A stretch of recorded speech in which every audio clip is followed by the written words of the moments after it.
is the interview where we go beyond the headlines to understand what's really going on by asking some of the esoteric questions that reveal more of the truth. The Trump administration is demanding states undo full SNAP benefits paid out under judges' orders last week. The Supreme Court has stayed those rulings, but this is a legal tete-a-tete that has 42 million Americans, including 1.4 million here in Michigan, caught and in administrative stasis. Joining me now is Ron Zambrano, an attorney who can walk us through the constitutional questions here. Thank you so much, Mr. Zambrano, for being with us. So when you look at the order from the USDA, essentially from the Trump administration, is this legally right? And what sort of statutory guidelines is the Trump administration likely drawing on?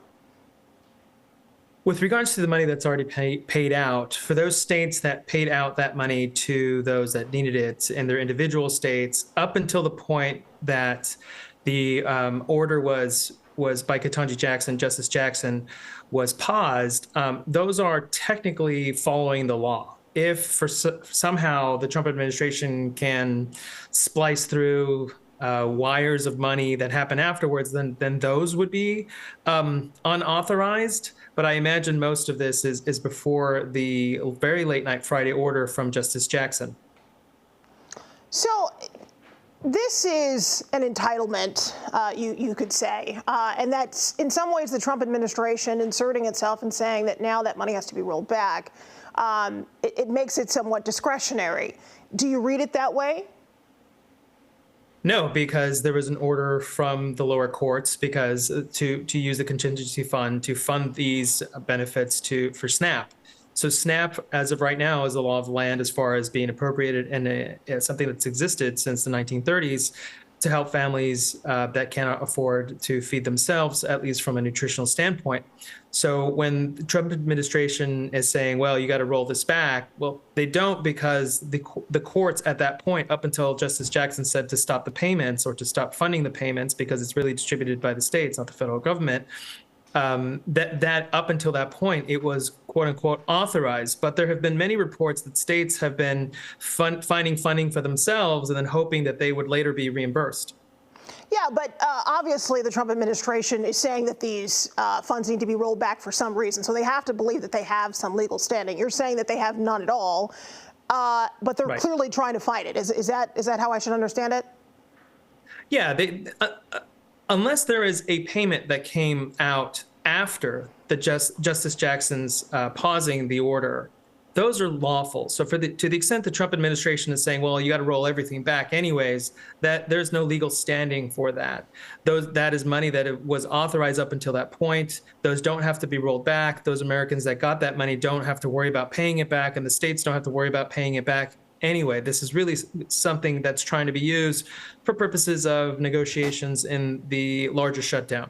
And that's exactly what I was going to get to. How do you see this being used politically if in fact you're saying that legally there will be no result to the order made by the USDA?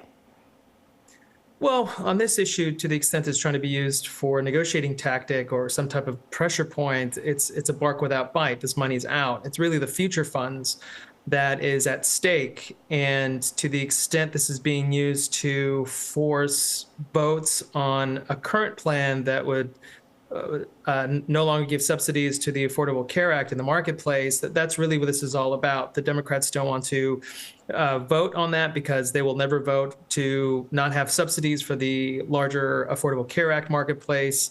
And somehow the Trump administration has said, well, we're going to point out that SNAP benefits won't be funded until there is a vote. It's an interesting tactical decision on the Trump administration to point to whether or not people can eat to get his political will done.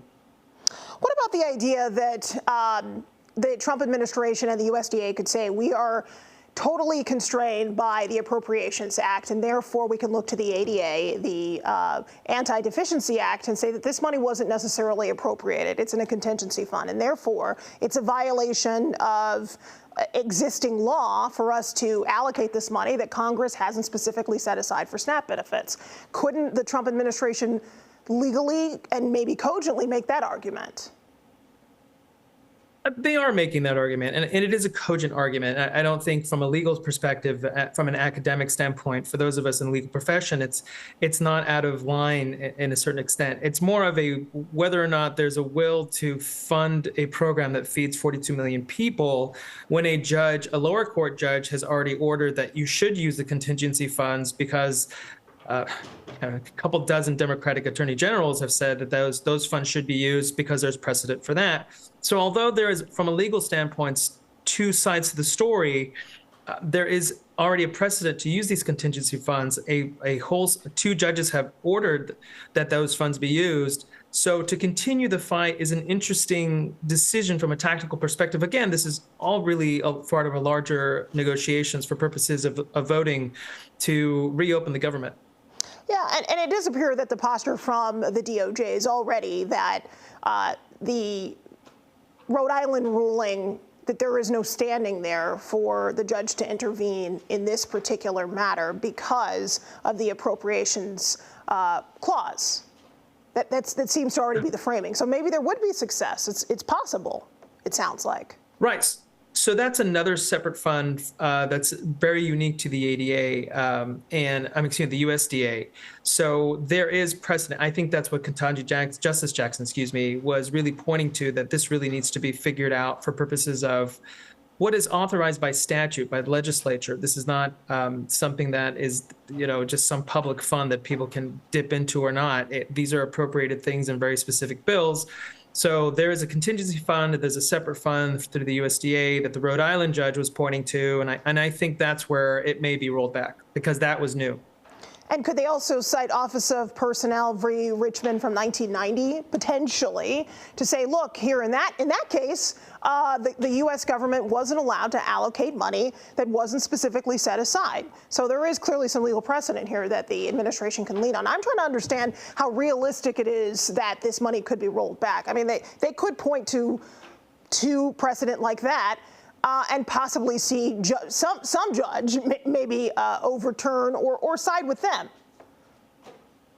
No, that's a very good citation. It's a very good argument to the citation. The problem is this: to the extent there's a desire or an expectation that these monies will be given back, it won't be given back.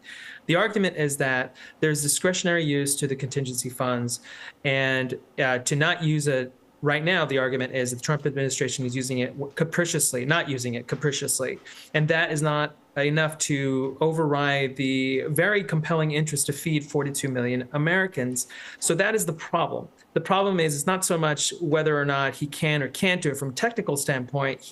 There's a desire to do it, but this money's already been spent. So he's not going to be able to roll it back. This is something that up until that point, the law of the land, up until that point being when Justice Jackson paused these things, this is money that was allowed to be distributed.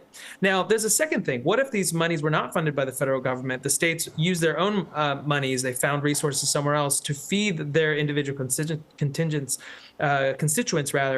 just like perhaps in Michigan or in California where I am. That money doesn't get rolled back because they didn't use federal funds to do so, or the contingency funds to do so. So there was a question posed to the Department of Agriculture. Well, what about those funds that didn't use any federal money at all? And there is no response to that, which I think should be a pretty easy answer, is that if the states use their own money to feed their own people, that does not belong to the federal government, regardless of whatever case you cite.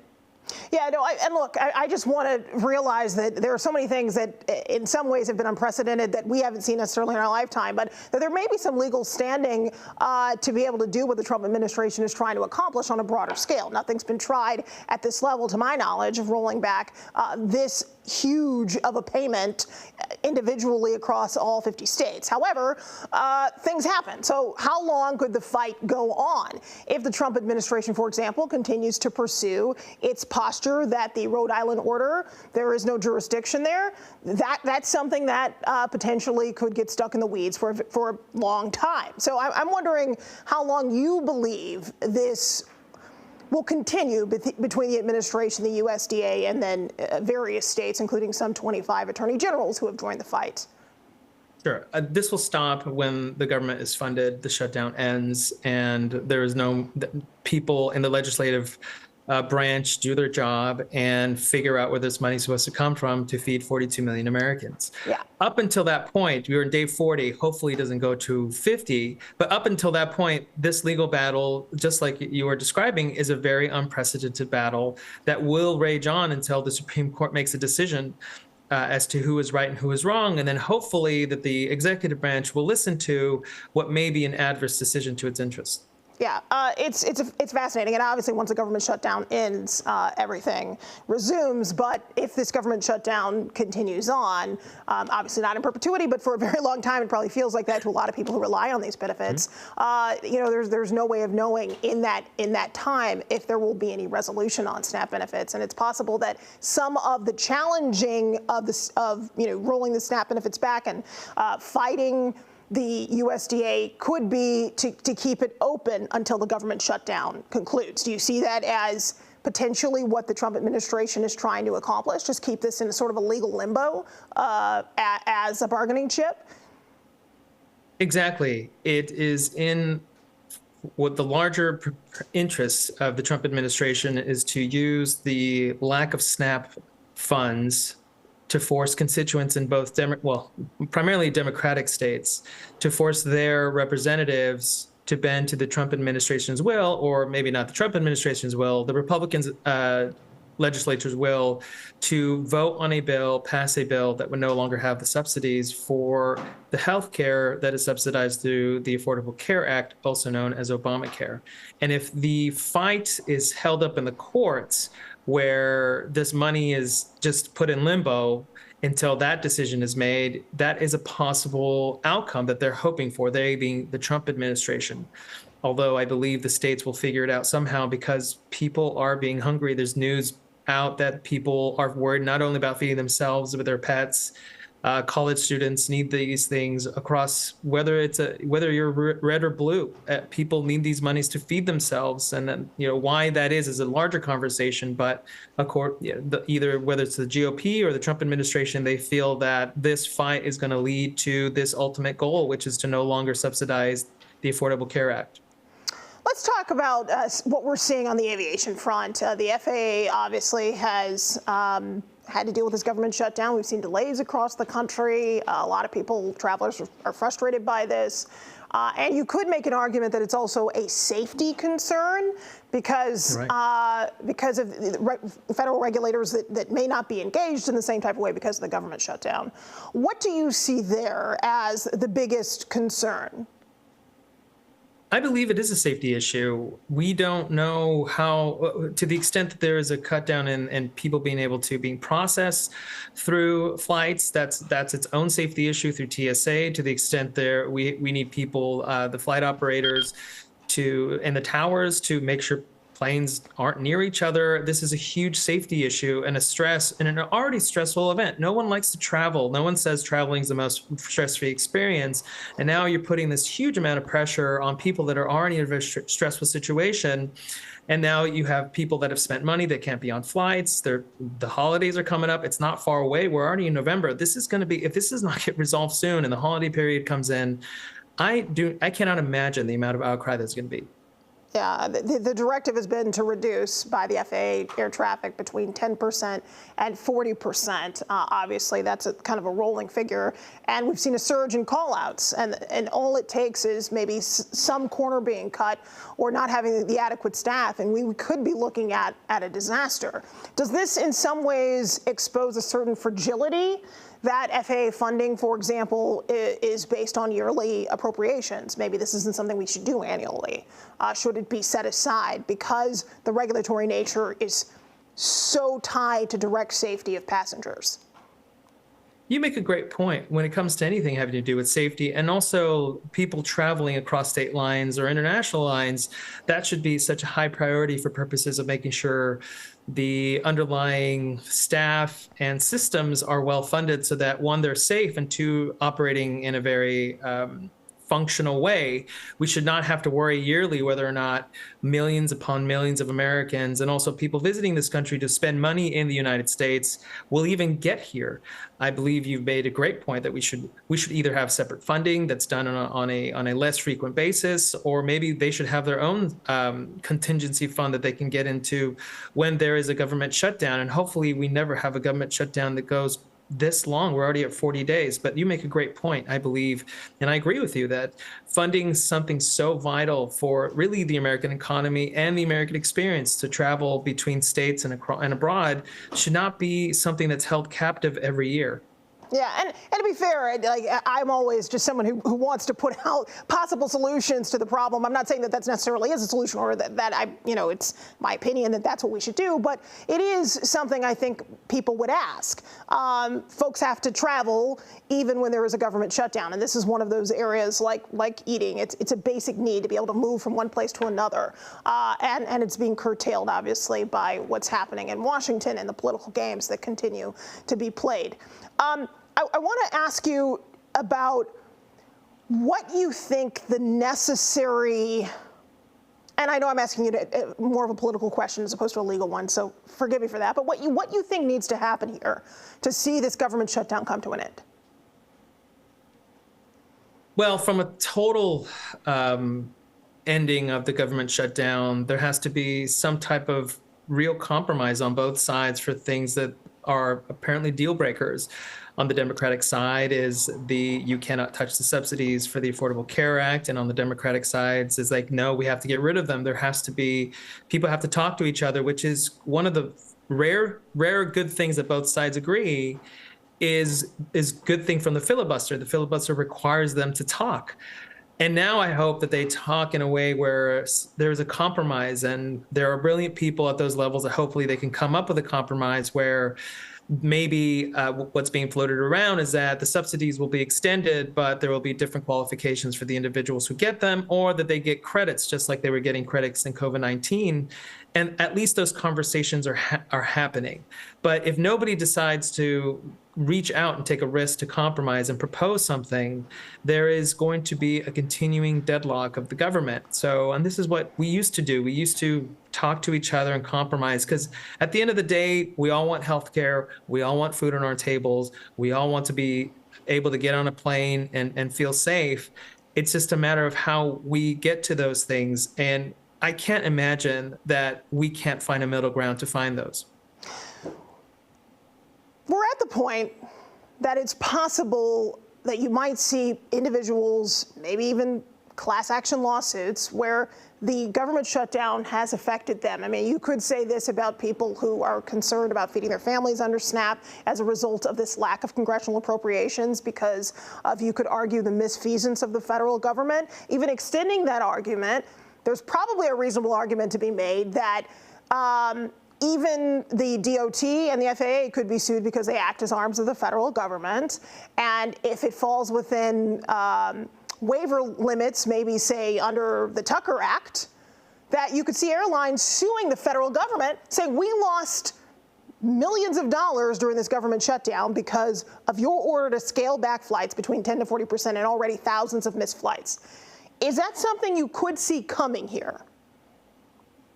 Absolutely. And they would do it not with the expectation of getting really making themselves quote unquote whole, but really to fire across the bow to the federal government. It's like, you guys cannot continue to do this again.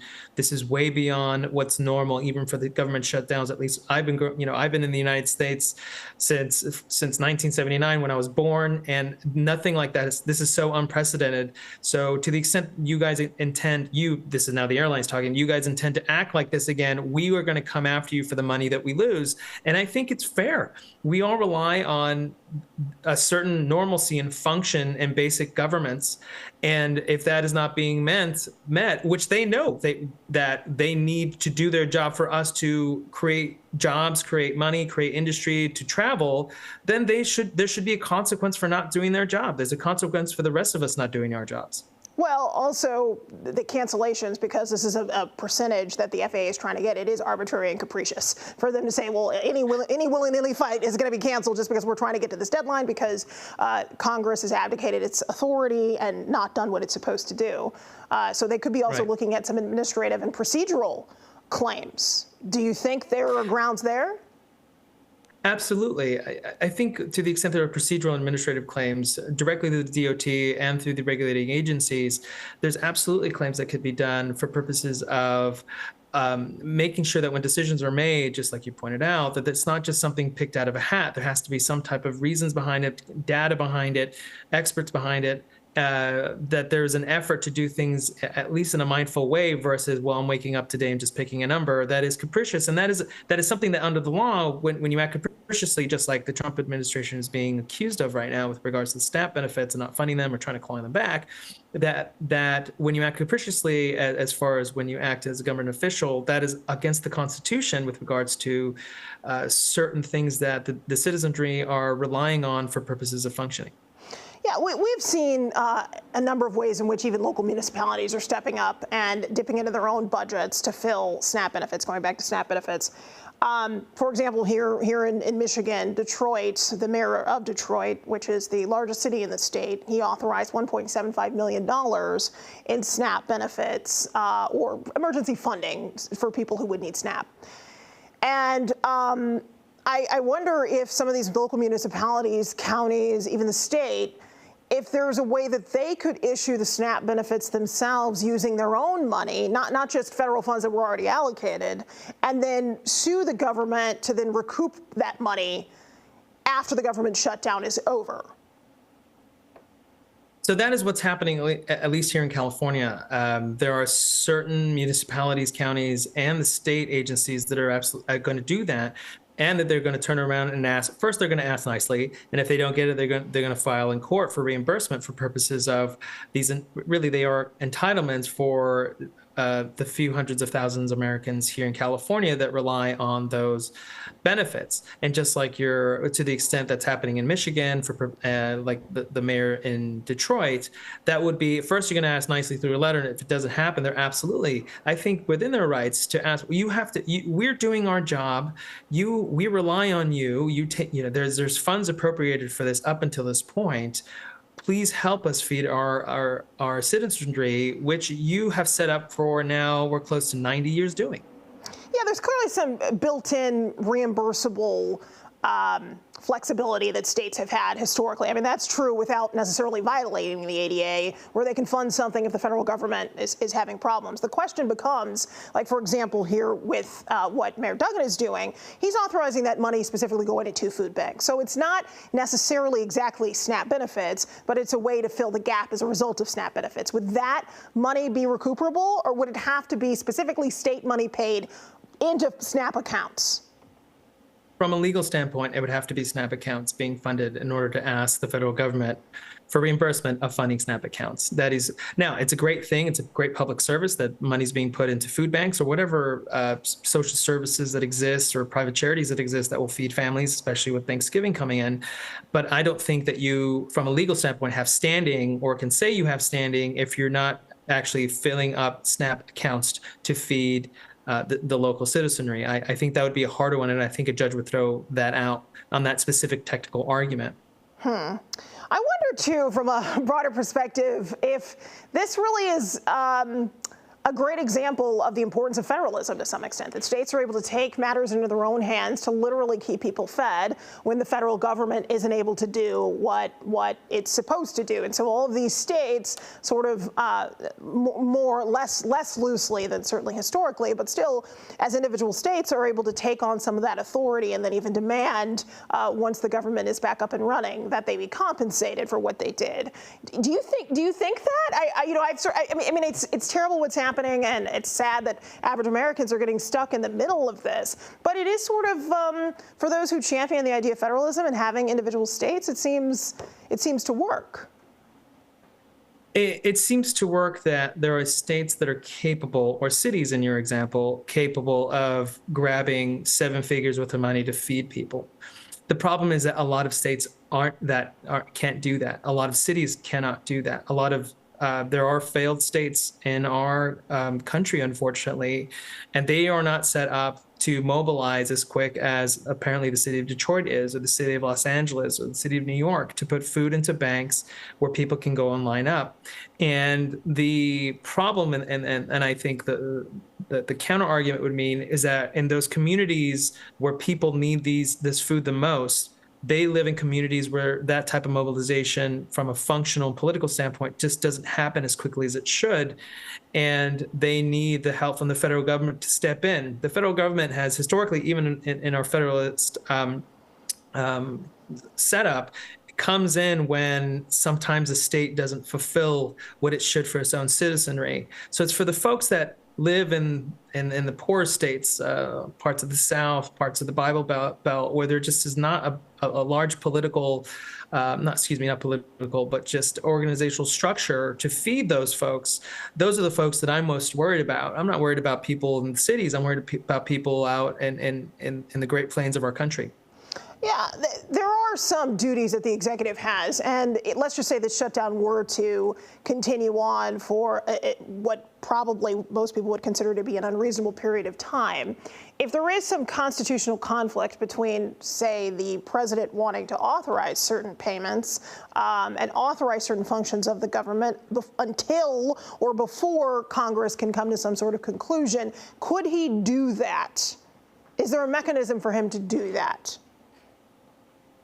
Technically, if there are no funds, and unless the judicial branch tells him that he should use other funds, he can technically do that.